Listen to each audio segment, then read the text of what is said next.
Hello friends, welcome to my YouTube channel large animal vet. आज मैं आपके सामने एक केस लेकर आया हूँ जो कि है डॉग में डिमोडिक्टिक मेंज का। तो आज हम इसी बात पर डिटेल से चर्चा करेंगे कि डिमोडिक्टिक मेंज जो डॉग में होती है तो उसका कारण क्या है, क्या वो डॉग से इंसानों में फैल सकती है, उसका जो ट्रीटमेंट होता है वो ट्रीटमेंट हो सकता है या नहीं हो सकता है, डॉग उस डिमोडिक्टिक मेंज से फुल्ली रिकवर हो सकता है या नहीं हो सकता है, उसकी अगर ट्रीटमेंट हो सकती है तो उसकी ट्रीटमेंट हमें क्या करनी चाहिए। तो इन सभी बातों का आज इस वीडियो में खुलासा होगा।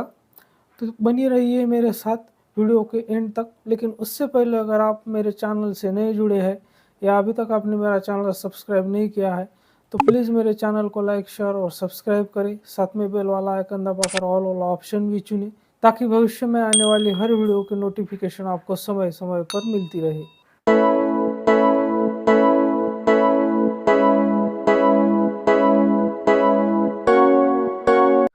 डिमोडेक्टिक मेंज जो होती है डॉग में सबसे ज़्यादा कॉमन पाई जाने वाली मेंज होती है। तो इस डिमोडेक्टिक मेंज को सिंपली डिमोडेक्स के नाम से भी जानते हैं, फॉलिकुलर मेंज के भी नाम से जानते हैं, रेड मेंज के नाम से भी जानते हैं, पपी मेंज के नाम से भी जानते हैं।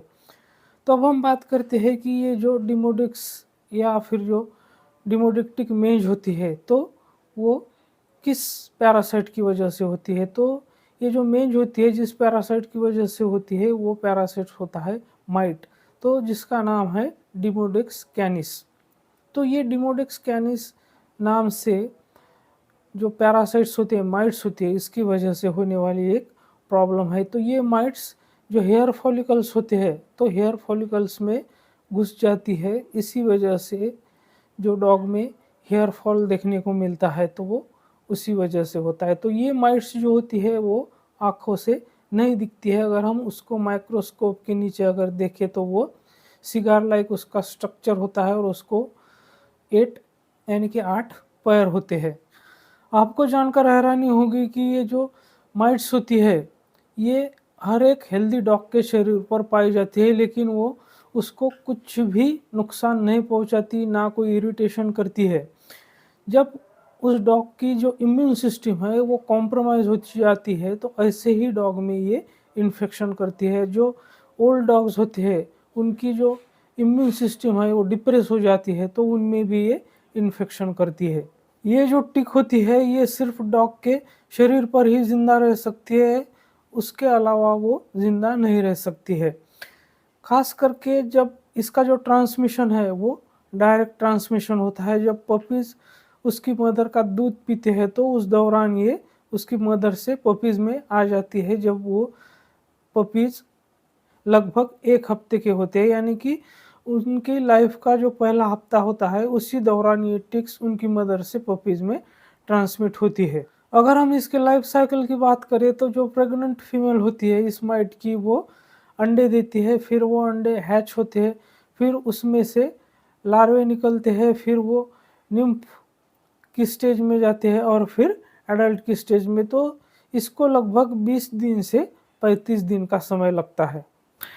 तो जैसा कि आप ये देख रहे हैं इस डॉग को स्क्रीन पर, तो ये पहला केस है डिमोडिक्टिक मेंज का। तो मैं ऐसे सेम 2 केस आपके सामने आज लेकर आया हूँ। तो आप देख सकते हैं इसकी जो कंडीशन है वो बहुत बेकार है। उसकी जो ऊपरी भाग आप देख रहे हैं तो वहाँ पर कितने सारे लीजन्स बन चुके हैं और वहाँ से थोड़ा थोड़ा ब्लड भी निकल रहा है। तो ये होता है लोकलाइज फॉर्म। तो जनरलाइज में क्या होता है, पूरे बॉडी पर ऐसे ये बन जाते हैं। तो ये आप देख रहे हैं ये दूसरा केस है, तो उसकी भी कंडीशन सेम पहले डॉग की तरह है। इसके भी बॉडी पर आप ये देख सकते हैं जो लीजन्स बन चुके हैं, तो इससे भी ब्लीडिंग हो रही है। तो ये भी लोकलाइज है। जनरलाइज में जो होता है वो पूरे बॉडी पर ऐसे लीजन्स बन जाते हैं, तो पूरे बॉडी पर उसके हेयर लॉस होता है। तो जो लोकलाइज फॉर्म होता है वो ज़्यादा सीवियर नहीं होता है, लेकिन जनरलाइज फॉर्म में बहुत दिनों तक हमें उसकी ट्रीटमेंट करनी पड़ती है। तो मैं इन दोनों भी डॉग का जो रिकवरी के बाद का वीडियो है वो भी आपको दिखाऊंगा। इसके साथ साथ इसकी जो ट्रीटमेंट हमने की वो क्या ट्रीटमेंट दिया गया वो भी आपको मैं बताऊंगा। तो आप ये देख सकते हैं कि दोनों डॉग के रिकवरी का वीडियो मैंने एक साथ में बनाया है। तो इस वीडियो में आप देख सकते हैं कि दोनों डॉग्स लगभग पूरी तरह से रिकवर हो चुके हैं। और इसके अगर ट्रीटमेंट की हम बात करें तो इसमें हमने जो आइवरमेक्टिन होता है वो 0.2 mg पर केजी बॉडी वेट के हिसाब से सबकट इसको एक एक हफ्ते के इंटरवल से 3 बार लगाया है।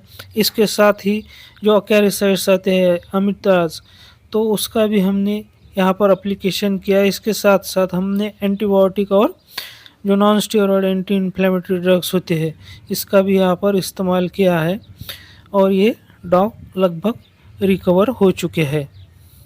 और ये जो बीमारी है वो डॉग से इंसानों में नहीं फैलती है।